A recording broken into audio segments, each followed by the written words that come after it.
Assalamualaikum warahmatullahi wabarakatuh. Alhamdulillahilladzi ja'ala lana uswatan hasanatan fi nabiyyina Muhammad sallallahu alaihi wasallam.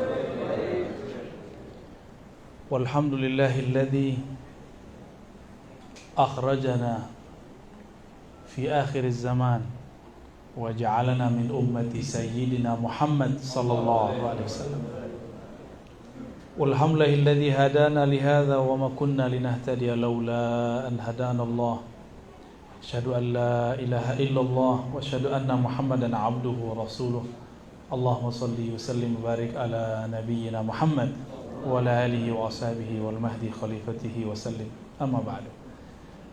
Bapak pengurus, katanya ada mau pengurus baru ya? Ya. Semoga siapapun yang mengurus masjid ini termasuk orang-orang yang hatinya terikat di masjid. Amin ya rabbal alamin. Menjadi khadam-khadamnya Allah, khadam-khadamnya Rasulullah sallallahu alaihi wasallam. Mohon maaf sudah menunggu ya. Ternyata macetnya kalau weekend gini 7 kali lipat, Pak. Alhamdulillah, saya bersyukur, berarti new normalnya sudah terbukti. Kalau sepi malah kita sedih. Artinya kalau sepi apa? Pergerakan ekonomi umat tidak jalan, ya. Berarti umat kita sedang sengsara. Ini putus-putus bisa diganti. Kebanyakan kabel kita nih ya.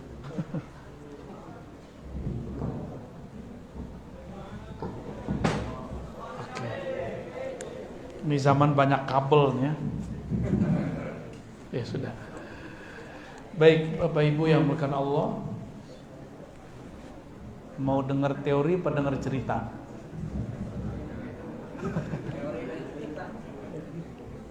Kalau teori Nur Muhammad. Kalau cerita beda tuh. Tapi dia juga. Pilih mana? Waduh, tamak sekali ya. Maunya dua-duanya. Abu Hurairah dalam riwayat Imam Tirmizi mengisahkan dialog yang sangat dekat sekali antara Rasulullah dan para sahabat. Apa kata sahabat-sahabat Nabi? Mata wajabat lakan nubuwah. Kita coba ya. Mata wajabat. Wah, lebih sahih ini ya. Ini kurang sahih Pak, ini hasan ini. Yang tadi dhaif. Mata wajabat lakan nubuwah. Apa kata sahabat-sahabat Nabi? Wahai Rasulullah, kapan diwajibkan atas engkau kenabian? Itu terjemahan harfiahnya. Secara maknawi diartikan kapan engkau ditetapkan jadi nabi. Ini hadis siapa nih? Hadis riwayat Imam At-Tirmizi. Imam Tirmizi wafat 279 Hijriah. Gurunya Imam Bukhari wafat 256 Hijriah. Jadi ini berguru ke Imam Bukhari. Dia punya kitab judulnya Al-Jami' As-Sahih, sekarang dikenal dengan Sunan At-Tirmizi. Salah satu guru saya di Betawi, di Jakarta, ada yang ngajar kitab ini, namanya Kiai Ahmad Marwazi. 12 tahun beliau berguru kepada Syekh Yasin Al-Fadani. Saya dengar di Bekasi ada beberapa kiai pernah belajar juga kepada Syekh Yasin Al-Fadani. Imam Tirmizi mengatakan, sahabat bertanya, wahai Rasulullah, kapan engkau ditetapkan sebagai seorang nabi? Kenubuatan engkau kapan ditetapkan? Kapan, Pak? Kapan beliau diangkat jadi nabi? Ayo. Kapan? Ini bukan ujian, Pak, ngecek aja. Kapan beliau diangkat jadi nabi? Umur 25? 40? Ya salam. Nilainya semuanya maudhu. Mau dengar yang benar nggak? Yang benernya apa? Yang tepatnya. Ini berdasarkan hadis, bukan pakai buku pelajaran sekolah. Maka buku pelajaran di sekolah masih perlu dikritisi, masih perlu diperbaiki. Kenapa? Karena di dalamnya tidak bisa membedakan antara bi'tsah dan nubuwah. Bi'tsah diutus sebagai rasul. Kalau nubuwah bukan kerasulan. Nubuwah itu adalah inti kerasulan. Apa arti nubuwah? Yang diberikan kabar, yang diberikan ilmu khusus. Nubuwah itu ilmu yang khusus Allah berikan langsung dari hadiratnya kepada hambanya. Yang dapat ilmu ini disebut nabi, posisinya disebut nubuwah. Kapan itu? Bukan umur 40, bukan umur 25. Umur 40 itu wahyu pertama turun. Wahyu tasyri' pertama turun, yaitu Iqra. Tapi wahyu-wahyu nubuat sudah turun, maka wahyu terbagi dua. Ada wahyu nubuat, ada wahyu risalah. Wahyu nubuat sudah ada bahkan sebelum Nabi lahir. Maka Nabi bisa cerita mengenai alam masa lalu. Tapi kalau wahyu risalah umur 40. Disebutkan di kitab Imam Tirmizi juga. Wa bu'itsa fil arba'in. Dia diutus pada tahun ke-40. Lalu beliau mengatakan, inni la'arifu hajaran bi Makkah. Aku masih ingat ada satu bongkah batu di Mekah. Yusallimu alayya, menyapaku waktu aku berada di Mekah pada malam unzila alayya, pada malam aku diangkat menjadi seorang rasul. Jadi Nabi itu ketika diangkat jadi rasul, itu alam semesta mengucapkan salam. Hatta sebongkah batu yang keras itu tahu bahwa yang dekat yang melewatinya seorang rasul sallallahu alaihi wasallam. Itu umur berapa? Jadi kalau wahyu risalah kerasulan diangkat jadi rasul benar 40. Kalau diangkat jadi nabi tidak ada riwayat yang menyebutkan satupun bahwa beliau diangkat jadi nabi umur 25, enggak ada, Pak. Menikah umur 25. Benar? Ya, benar enggak? Bapak menikah umur berapa? 30. Itu yang keberapa kalinya? Dan terakhir. Yang terakhir dan pertama. Setia amat, Pak. Nabi Muhammad sallallahu alaihi wasallam menikah umur 25, diangkat jadi nabi sebelum itu.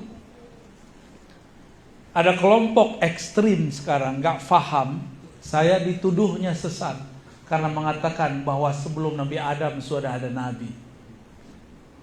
Nanti Bapak dengerin riwayat ini. Nabi ketika ditanya, mata wajabat lakan nubuwah, kapan ditetapkan engkau sebagai seorang nabi? Apa jawaban beliau? Adam baina ma'in wa tin. Aku sudah diangkat menjadi nabi. Adam baru tanah, baru air.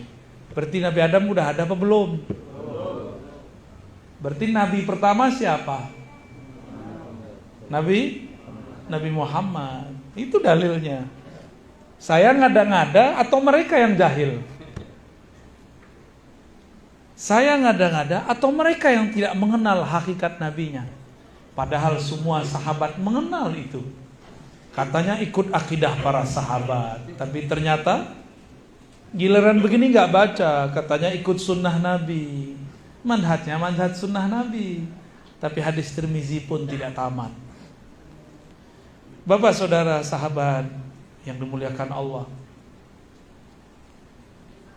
Nabi sudah diangkat jadi Nabi sebelum Nabi Adam.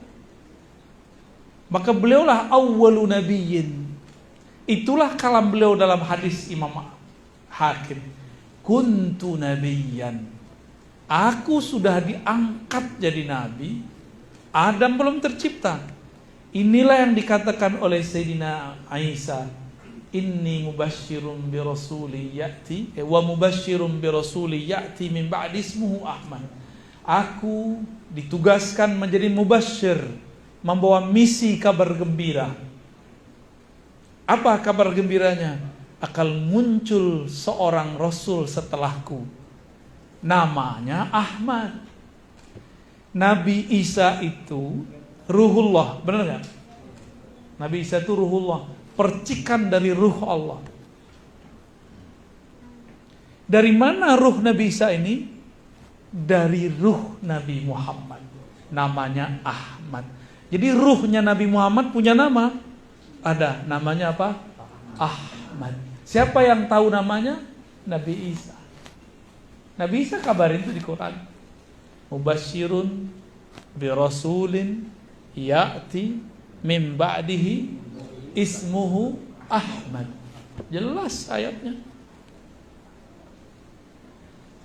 Lalu Ahmad itu apa dan siapa? Ahmad itu adalah hembusan ruh Allah yang pertama. Maka bernamalah Ahmad itu Ruhullah.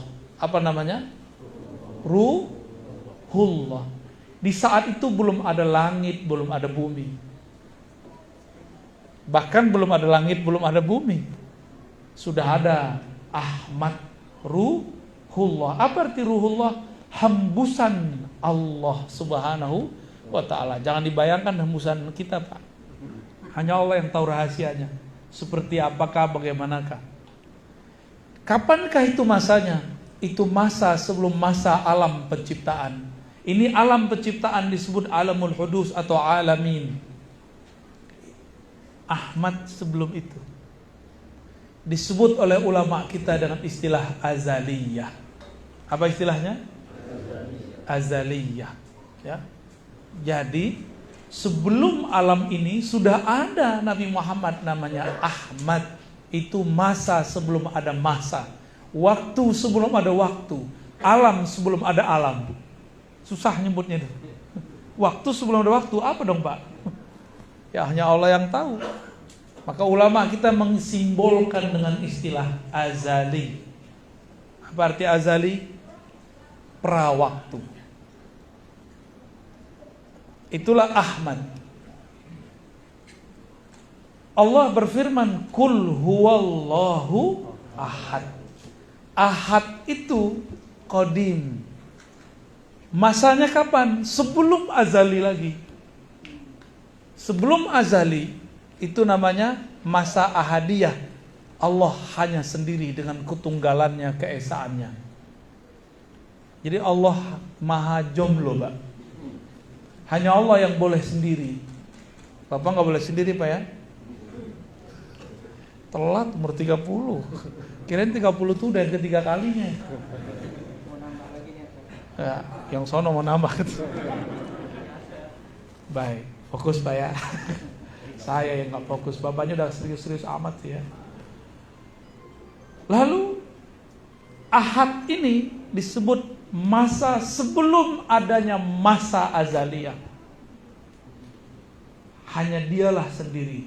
Maka disebutlah Allah wujud qidam baqa, qidam qadim. Ini masanya. Saya mau tanya Pak, kalau kita tawaf berapa kali tawaf? 7 kali ya. Baru kemudian kita keluar ke sa'i.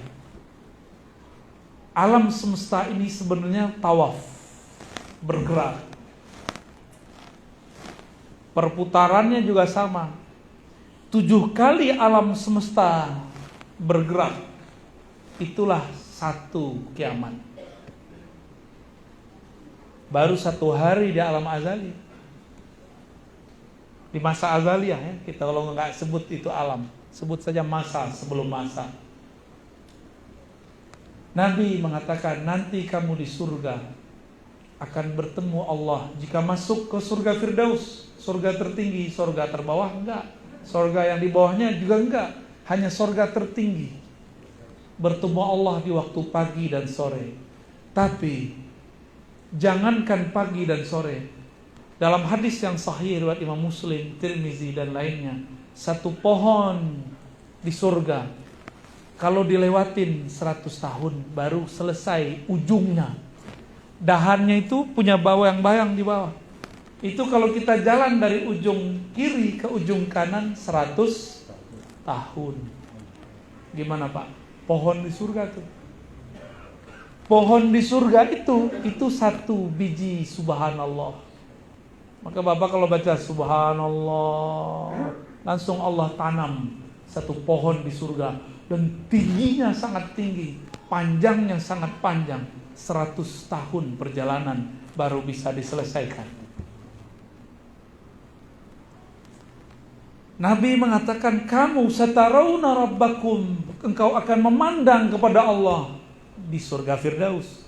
Cuma hanya di waktu pagi dan sore. Antara pagi dan sore 500 tahun, sore ke pagi 500 tahun, siang malam di sana sama dengan 1000 tahun.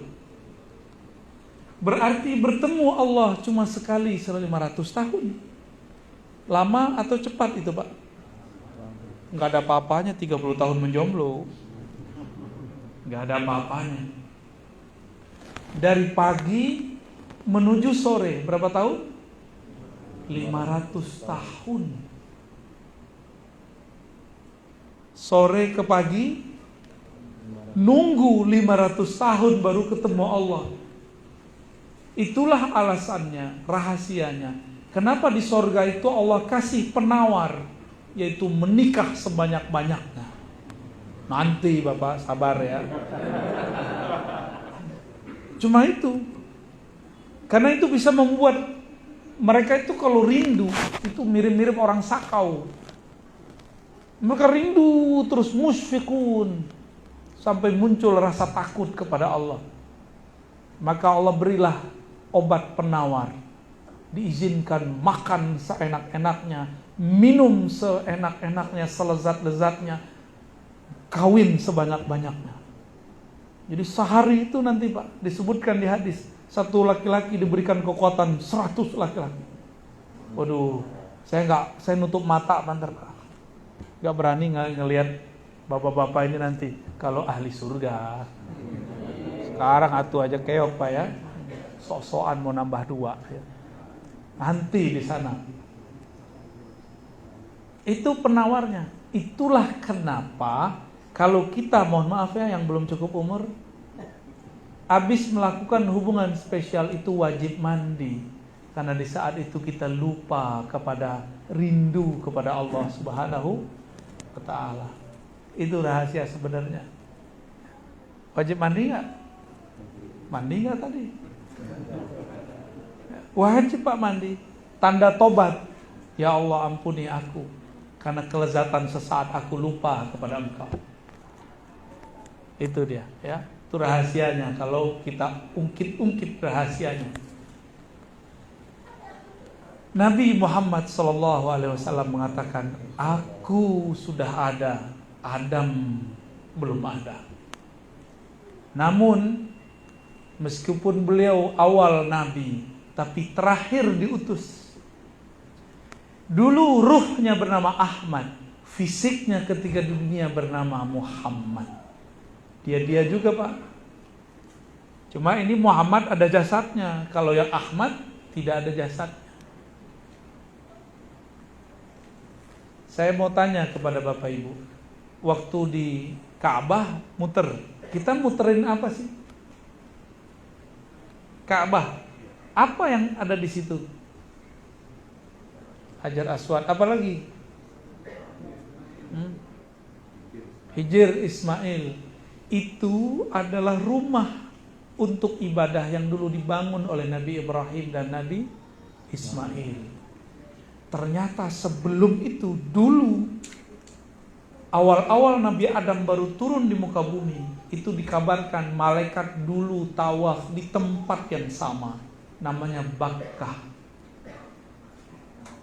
Ketika terjadi banjir besar, maka Allah angkatlah Ka'bah itu ke langit.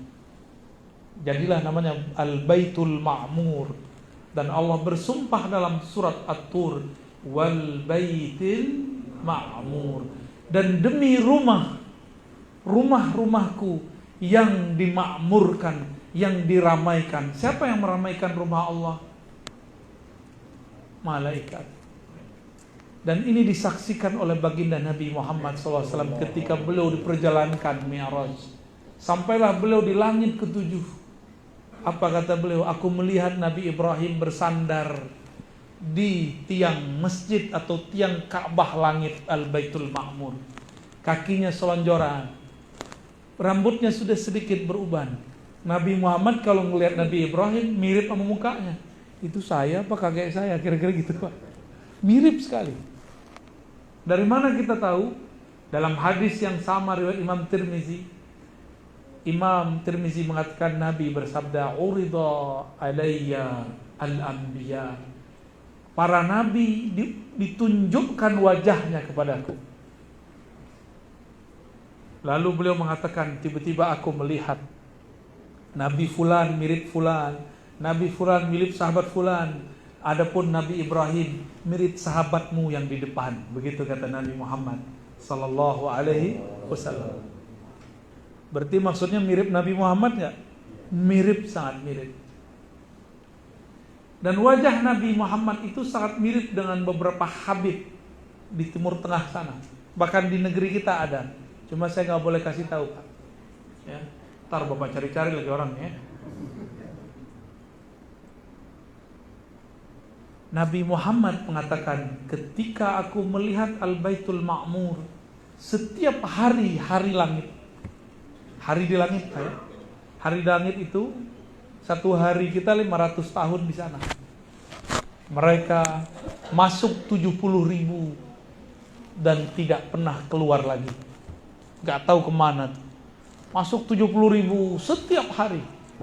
Satu harinya 500 tahun. Apa yang mereka lakukan? Mereka berkeliling tawaf. Maka siapapun yang bertawaf penuh dengan hikmat di bumi, pahala malaikat di langit akan diberikan kepadanya. Mereka lah yang disebutkan dalam surat Ghafir. Malaikat-malaikat itu bertasbih kepada Allah dan yastaghfiruna lilladzina amanu. Mereka memintakan ampun untuk orang-orang yang beriman di bumi. Kita beriman enggak? Beriman ke Nabi Muhammad enggak? Maka dapat doa dari malaikat sana. Ini yang disebut syafaatul malaikat. Syafaat para malaikat. Nabi Muhammad SAW, beliau ketika kembali ke alam manusiawinya, maka bersyairlah ulama kita, basyarun la kal basyari. Iya, beliau ini manusia, tapi bukan seperti manusia biasa. Bapak manusia enggak? Dapat wahyu enggak? Ya, wahyu itu bisikan di kolbu dari Allah. Dapat bisikan enggak? Paling bisikan mau kawin lagi ya. Itu bukan wahyu Pak, itu nafsu.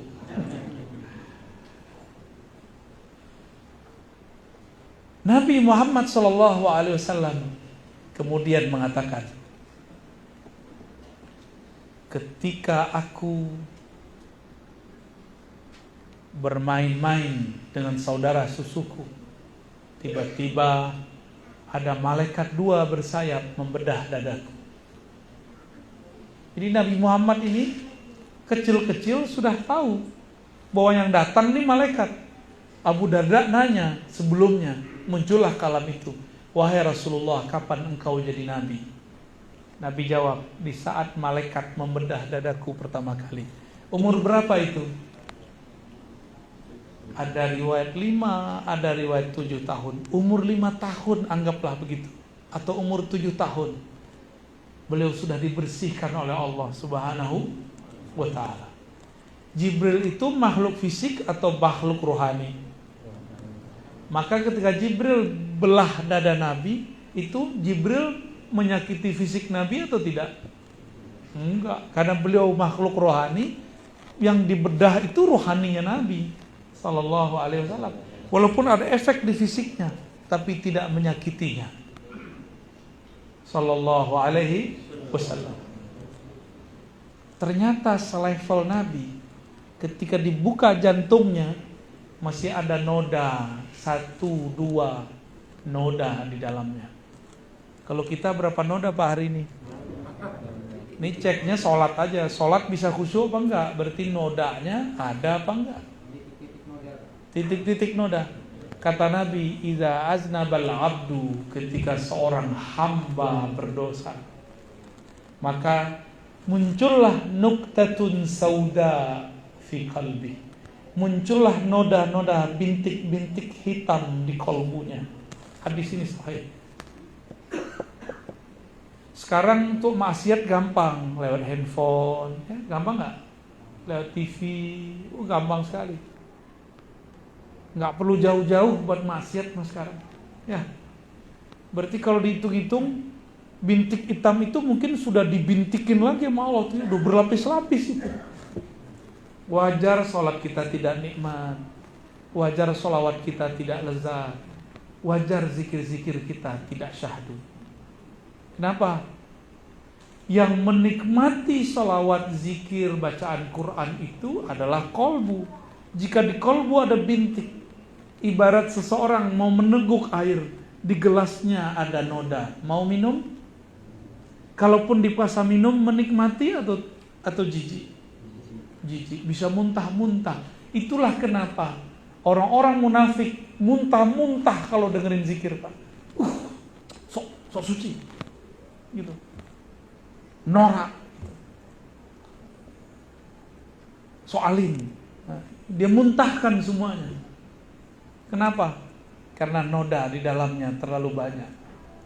Kita sekotor-kotor hati, alhamdulillah masih mau datang ke majelis. Alhamdulillah. Nabi Muhammad masih ada 2 titik hitam. Kira-kira kalau Nabi Muhammad punya 2, kita mungkin punya 2.000, 20.000, 2 juta. Ya. Berarti Nabi Muhammad kena percik dikit, tapi ternyata percikannya bukan percikan syahwat. Itu pun noda hitam, bukan dari syahwat. Kalau kita dari syahwat. Ini perbedaan kita dengan Nabi Muhammad sallallahu alaihi wasallam. Maka Nabi itu karena beliau ini higienis kolbunya. Kolbu higienis Pak. Kotor dikit beliau rasa. Kotornya kolbu Nabi itu masih bersih versi kita. Bapak pasti pernah nginep di hotel yang bagus. Kamar mandinya bisa jadi kamar tidur ya nggak? Bisa makan di situ. Ya, Nabi Muhammad itu kolbunya paling bening. Bagi beliau dianggap kotor, kita nganggapnya masih bersih. Beliau ngerasanya sudah kotor. Apa kata beliau? Innahu la yughanu ala qalbi. Sesungguhnya ada ghain dalam kolbuku. Cahaya menutupi kolbuku. Jadi Nabi ketutup cahaya sehingga bisa melihat surga neraka. Nabi berpaling sedetik saja dari Allah. Beliau menganggap itu maksiat, itu dosa. Sedetik beliau lupa kepada Allah, asik dengan surga neraka, asik dengan alam-alam lain. Bagi Nabi itu dosa. Maka beliau istighfarkan satu salah itu 70 kali setiap hari. Kira-kira kita gimana Pak? Silaunya handphone, silaunya YouTube. Berapa kali itu menyilaukan kolbu, tapi kita tidak pernah membersihkannya. Ya, wajar kolbu ini tidak siap menerima zikrullah. Wajar kolbu ini tidak pernah menikmati salawat kepada Rasulullah Sallallahu Alaihi Wasallam. Makanya kita nggak bisa merasakan Nabi itu hadir.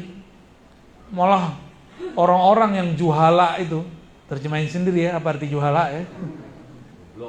Waduh. Kayaknya antum punya dendam sama kaum sebelah nih ya. Diam-diam aja Pak ya. Tuh, ditambah lagi nih. Kayaknya ini pernah dihardik sama mereka nih. Kalau saya lebih dari dihardik Pak, dilaknat saya sama mereka. Tapi saya biasa aja.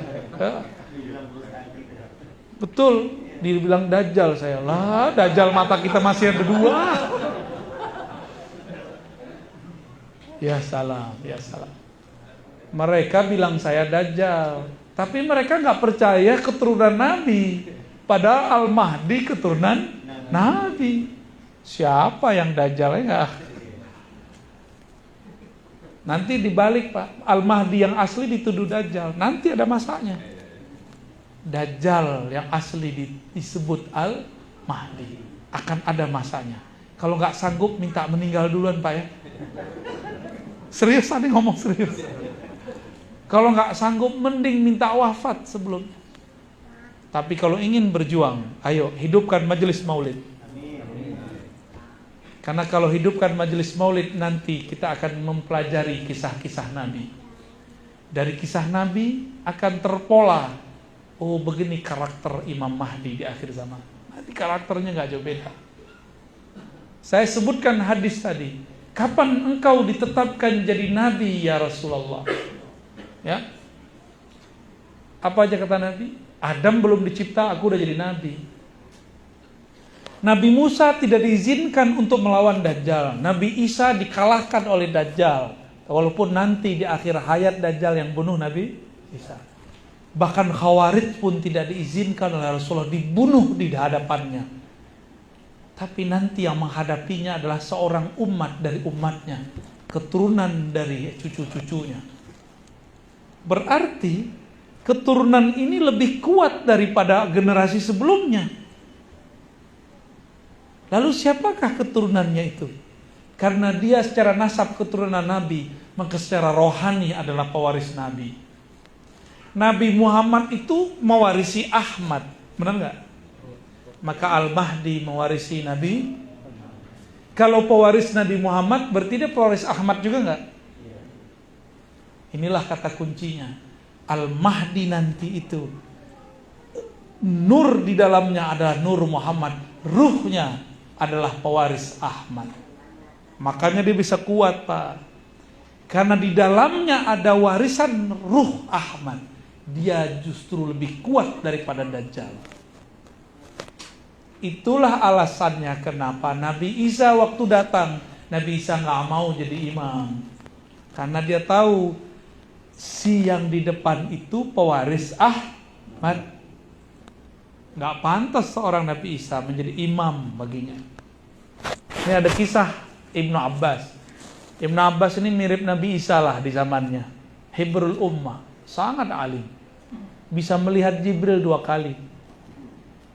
Dan Ibnu Abbas wafat Rasulullah umurnya 13. Dalam waktu rentang itu dia pernah melihat Jibril berapa kali? Ajib gak tuh? Ajib luar biasa. Abdullah bin Abbas ya, itu diceritakan bahwa ia berkhidmat waktu menginap Rasulullah di rumah salah satu istrinya. Di rumah Maimunah, Rasulullah bangun malam hari. Dulu gak ada keran Pak, gak ada PDAM, sumur jauh. Ibnu Abbas yang masih kecil ngambil air ke sumur yang jauh malam hari, lalu menyediakan air wudhu dan mandi untuk Rasulullah SAW.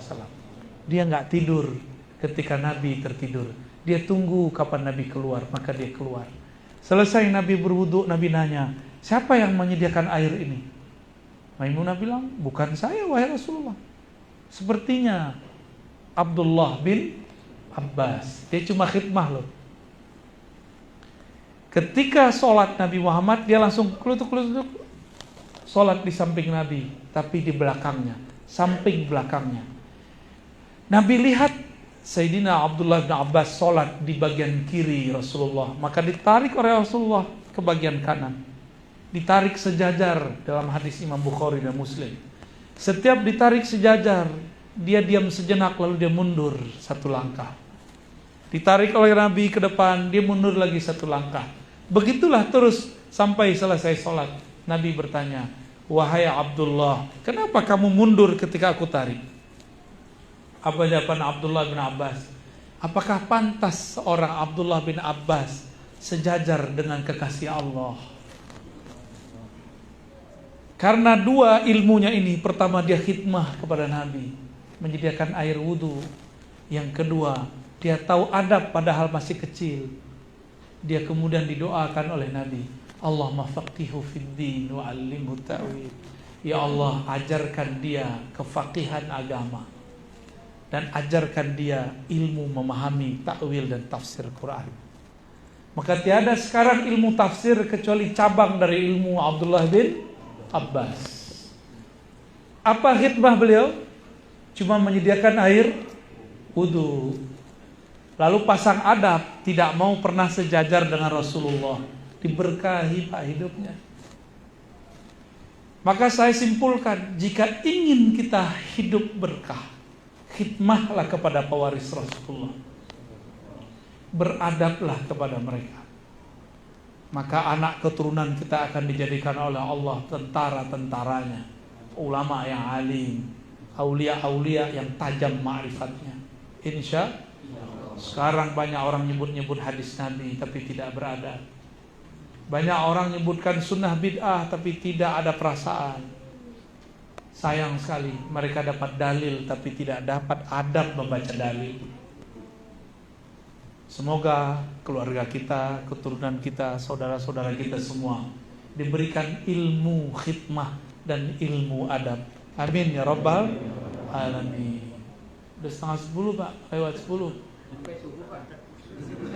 Sampai subuh kurang 10 jam.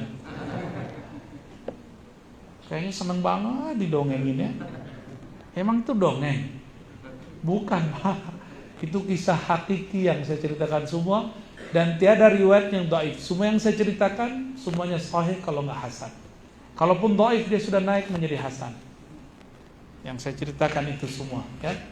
Jadi insya Allah yang kita sampaikan, saya jaminannya bahwa itu hadis-hadisnya, riwayat-riwayatnya kuat ya.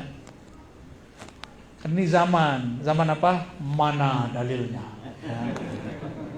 Udah kita kesebutin dalilnya, nggak percaya juga dia karena kita bukan ustadznya ya. Tapi ya sudahlah. Cukup ya? Cukuplah. Apa mau tanya jawab? Ada tanya jawab? Iya udah tanya jawab deh, silakan. Ya, fadhal.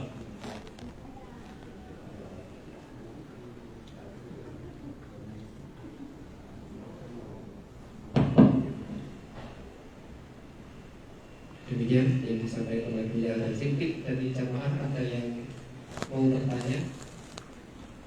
Silakan. Dua atau tiga? Dua aja. Dua saja. Wah.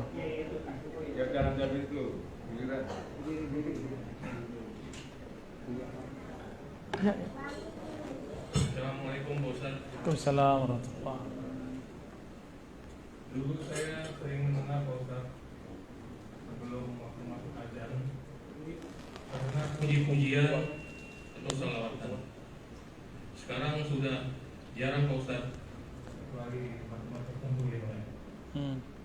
Apalagi di pihak yang senang membid'ahkan orang atau mengkafirkan orang, mereka menyebut itu sesat.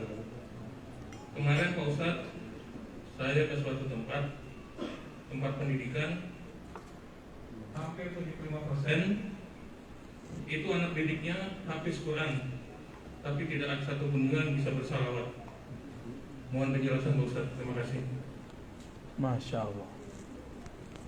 Iblis itu bisa zikir 80.000 tahun seperti disebutkan Imam Tabari di surga, tapi tidak pernah bersalawat kepada Rasulullah Sallallahu Alaihi Wasallam. Nabi Adam baru dicipta, tapi dia langsung bersalawat kepada Nabi Muhammad Sallallahu Alaihi Wasallam. Maka Allah ajarkan beliau al-asma, nama-nama di alam semesta. Sedangkan iblis hanya diberikan zikir tapi tidak diberikan ilmu. Ini pesan panjang Pak. Iblis, Dajjal, Khawarij itu satu paket. Hafal zikir, hafal ayat, tapi tidak berselawat. Solawat itu pelembut kolbu. Orang tidak bersolawat, kolbunya kering, kolbunya keras. Solawat itu membuat kolbu bercahaya.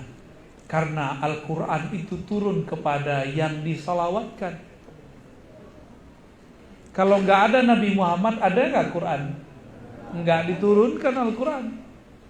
Kalau Nabi Muhammad belum ada, Quran sampai sekarang belum turun, Pak. Iya.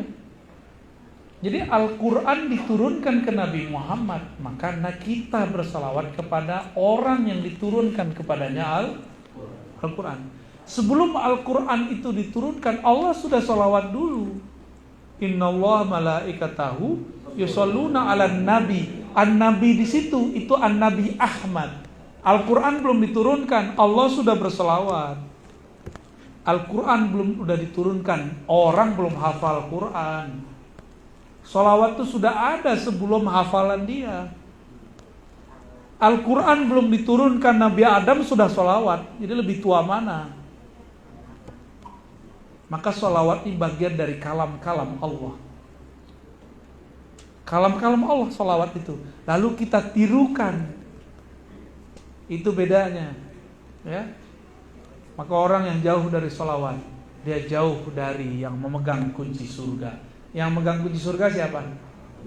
Mereka tuh lupa dapat hadis bahwasannya Al-Quran ya'ti syafi'an li ashabi yaumal qiyamah. Kan ada begitu. Akan datang bawa syafaat pada hari kiamat kepada ashabihi. Al-Quran datang. Siapa Al-Quran itu? Aisyah ditanya, apakah akhlak Nabi? Jawaban Aisyah, khuluqul Quran. Fal Quran huwa Muhammad sallallahu alaihi wasallam. Jadi Al-Quran itu sebenarnya Nabi Muhammad itu sendiri. Gak ada Nabi Muhammad, gak ada Quran. Apa? Ajaran sesat, Pak? Itu dalilnya masih kurang. Kata Aisyah apa? Khuluquhul Quran. Akhlaknya Nabi Muhammad, sifat-sifatnya Nabi Muhammad, sifat Qurani. Jadi hafal Quran gak sholawat ke Nabi, hafal Quran gak maulidan, hafal Quran gak mengenal Nabi. Aduh, Bapak ini semangat sekali. Sepakat, Pak. Tapi pewarisnya. Apa kata iblis dulu kepada Adam? Ana khairum minhu. Saya lebih baik dari dia. Apa kata malaikat dulu ketika malaikat malaikat Azazil, yaitu yang menjadi iblis. Ketika semua malaikat datang kepadanya minta doa, dia doakan semua malaikat tapi dilupa mendoakan dirinya. Apa kata dia? Hadakumullah. Semoga Allah memberikan kalian hidayah, tapi dia lupa mendoakan dirinya. Maka iblis mendoakan malaikat dapat hidayah, tapi dia sendiri jauh dari hidayah. Maka karakter iblis zaman now sama, Pak. Kita didoain, kita aminin, Pak, tapi dia lupa mendoakan dirinya sendiri. Iblis ketika diusir, ketika dia dimurkai oleh Allah, dia menyalahkan Allah. Yang disalahkan siapa? Allah. Ya Allah, kan aku begini, engkau juga yang ngatur gitu. Nah, dia menyalahkan dirinya, menyalahkan takdir Allah kepada dirinya. Beda dengan Nabi Adam. Nabi Adam ketika ada masalah nyalain siapa? Nyalain dirinya. Inilah perbedaan waladi Adam dengan walad iblis. Walad, tahu arti walad? Bukan kualat, Pak. Walad, anak keturunan Adam, kalau salah bersama, yang dia salahkan dirinya. Kalau walad iblis, enggak. Udah jelas dia salah, yang dia salahkan orang lain. Dia cari kambing hitam. Maka sekarang, nih coba ntar lihat, Pak, terjadi bencana. Kata mereka, itu karena kalian tawasulan. Ya, tak terjadi bencana. Apa kata mereka? Karena kalian buat bid'ah di masjid dengan maulid. Ya salam. Maulid itu menyebut nama Nabi. Nyebut nama Nabi, sholawat nggak dari tadi? Sallallahu alaihi wasallam. Sholawat itu penolak bala. Jadi yang bikin tolak bala bukan kajian yang begitu, kajian yang ada sholawatnya kepada Rasulullah sallallahu alaihi wasallam. Apa dalilnya? Man shalla alaiya sallallahu alaihi asyara marrat. Udah hafal semua kita dalilnya. Siapa yang sholawat kepadaku, Allah bersolawat kepadanya 10 kali. Sholawat Allah itu rahmat. 1 sholawat 10 rahmat. Berarti 10 bala tertolak. Maka kalau orang sini nih sholawat semua, terus di kampung mana sholawat, kampung ini corona nggak bisa tembus ke kita, Pak. Walaupun dia ada, tapi tidak mempengaruhi hidup kita. Insya Allah. Maka saya berharap teruskan majelis maulid. Bahkan kalau perlu buat maulid tiap bulan. Ya. Yang ada sholawat terus. Supaya kita tambah kenal Rasulullah. Bahwa Rasulullah itu rahmat. Rasulullah itu bukan sesuatu yang menegangkan. Terakhir saya menyebutkan ya, Abdullah bin Mas'ud itu mengatakan, kami kalau mendapatkan suatu pengalaman spiritual, kami menganggapnya itu rahmat. Kalau kalian menganggapnya aneh-aneh, kata beliau. Dulu ketika kami makan bersama Nabi, sami'na tasbihat ta'am. Kata Abdullah, kami dengar itu makanan bertasbih. Canggih gak sahabat Rasulullah? Dengar Pak, air tasbih. Udah dapat belum ilmu begitu? Belum ya? Gimana ntar jadi tentara akhir zaman? Sahabat yang bisa berdialog dengan alam itu, mereka yang selamat waktu ketika ada perempuan Yahudi meracuni Nabi. Nabi disalamin oleh daging yang diracuni. Ya Rasulullah, assalamualaikum, ana masmumah. Bukan masmumah, itu bukan nama itu. Bagus ya namanya. Masmumah. Jangan kasih nama anak masmumah. Masmumah itu artinya diracun. Penting Arab bagus tak? Enggak. Jadi itu si daging diracuni oleh perempuan yang menyajikan, mengundang Rasul. Dia pengen uji, kalau ente benar Rasul pasti disapa. Sahabat yang lain ada yang bisa berdialog, bisa mendengarkan salamnya.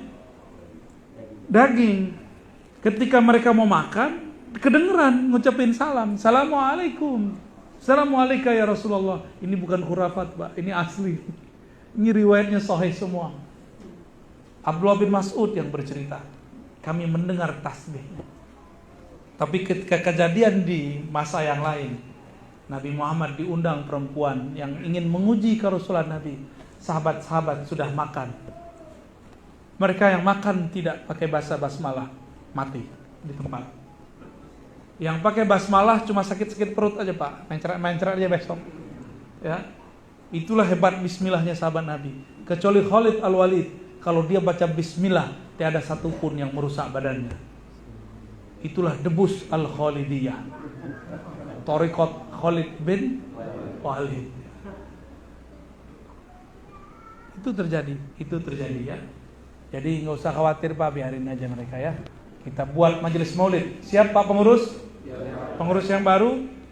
Nanti ada Mi'raj, buat lagi. Ada Rojaban, buat lagi. Ada Sya'ban, 15 Sya'ban, buat lagi majelis. Semua majelis itu mengingatkan kita kepada amal Nabi Muhammad sallallahu alaihi wasallam. Itu bukan amal NU Muhammadiyah PRT, bukan. Sebelum ada NU Muhammadiyah sudah ada 15 Sya'ban. Di Sya'ban sudah ada sebelum itu. Sebelum semua mazhab sekarang ada, sudah ada. Ya, sebelum ada NU Muhammadiyah, sebelum ada Salafi, sebelum ada Jamaah Tabligh, udah ada belum Maulid Nabi? Udah ada. Yang buat bukan orang Syiah, yang buat Sultan Muzaffar, Salahuddin Al-Ayyubi. Semuanya ahlus sunnah wal jamaah. Satu lagi ya pertanyaannya, yang di belakang. Ya, fadal. Assalamualaikum warahmatullahi wabarakatuh. Assalamualaikum. Semoga Pak Ustaz selalu dalam lindungan Allah. Amin ya Rabb. Amin ya Rabb. Tadi Pak Ustaz ada menyebut tentang Nur Muhammad, Pak Ustaz. Mohon diberikan penjelasan. Lalu yang kedua, saya pernah dengar ceramah mengenai cara membangkitkan Nur Muhammad. Mungkin Pak Ustaz bisa menjelaskan lebih dalam lagi. Terima kasih. Assalamualaikum warahmatullahi wabarakatuh. Assalamualaikum. Nur Muhammad sallallahu alaihi wasallam.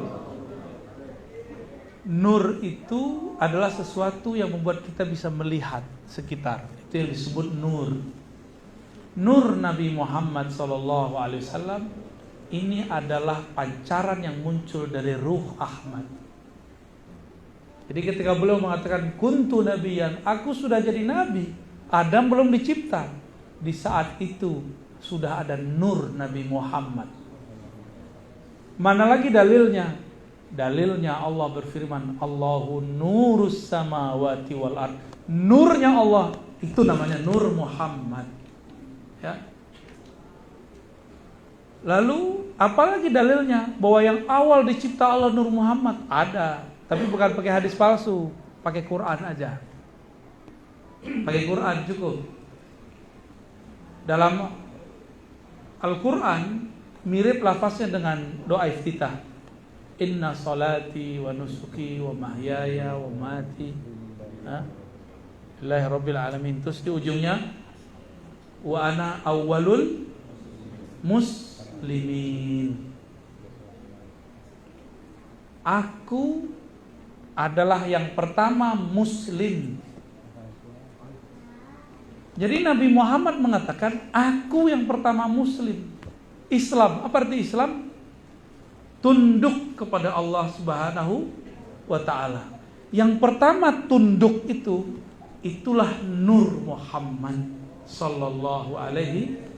Jadi guru-guru kita dari dulu mengatakan inilah dalil di Quran mengenai awalul muslimin. Jadi kita nggak perlu pakai dalil awwalu ma khalaqallahu nura nabiyyika ya Jabir, itu hadisnya dhaif. Laulaka ma khalaqtul aflaq. Kita nggak perlu pakai hadis itu. Kalau bukan karena engkau tidak diciptakanlah alam semesta. Kita nggak perlu pakai riwayat itu. Itu riwayat semuanya bermasalah. Kita cukup pakai riwayat yang sahih. Apa kata Nabi Adam ketika ditanya, "Hei Adam, dari mana kamu tahu nama Muhammad?" Jawaban Nabi Adam, "Ketika aku melihat ke arasmu, aku melihat di sana ada nama nabimu, Muhammad. Maka aku berselawat kepadanya. Lalu Allah menanggapi, wahai Adam, laulahu ma khalaqtuka. Kalau bukan karena Muhammad, aku tidak ciptakan engkau." Inilah yang disebut Nur Muhammad. Jadi Nur Muhammad bukan ciptaan-ciptaan kita, bukan. Itu ulama yang menjelaskan. Lalu nama Nur Muhammad itu kadang-kadang disebut Al-Qalam. Ada hadis Tirmizi, hadis sahih. Awwalu ma khalaqallahu al-qalam. Yang pertama Allah ciptakan adalah Al-Qalam. Al-Qalam simbol dari ilmu. Ilmu itu nur. Nyambung gak? Itulah disebut Nur Muhammad sallallahu alaihi wasallam. Nyambung? Ya?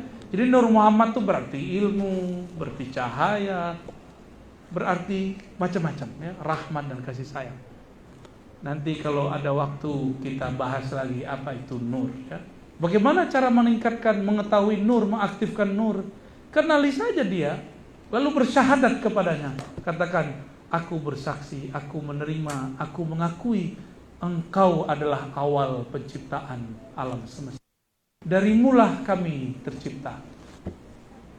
Kita mengerti itu, hidup nur sudah dalam diri.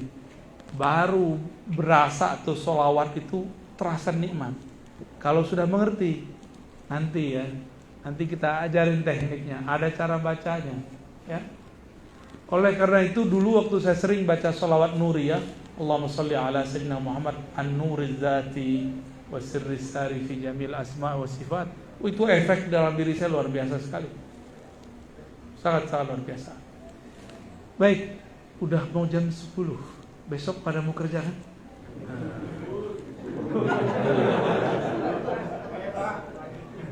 Udah ya, cukup dulu lah. Pertanyaannya nanti kalau ke depan, kalau kajian sama saya pakai kertas aja, ya biar efektif, langsung dibacakan. Nanti yang bacain bapak yang jomblo 30 tahun. Baik bapak saudara yang dimuliakan Allah, semoga kajian ini diridai oleh Allah. Siapapun yang hadir menjadi kekasih Allah Subhanahu wa taala. Kita tutup kajian ini baca Alhamdulillahirabbil alamin. Assalamualaikum warahmatullahi wabarakatuh.